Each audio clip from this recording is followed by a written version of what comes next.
শেরপুরে অনুষ্ঠিত হয়েছে ঐতিহ্যবাহী ষাঁড়ের মই দৌড় খেলা। বৃহস্পতিবার জেলা সদরের চরশেরপুর নাগপাড়ায় মই দৌড় খেলার আনন্দে মেতে ওঠেন কৃষক সহ সাধারণ মানুষ।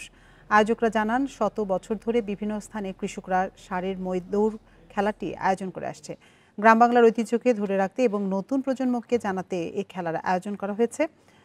জেলাসহ বিভিন্ন স্থান থেকে ৮টি দল খেলায় অংশগ্রহণ করে। এতে জামালপুর জেলা ইসলামপুরের চন্দনপুরের হাবু ব্যাপারী চ্যাম্পিয়ন হয়।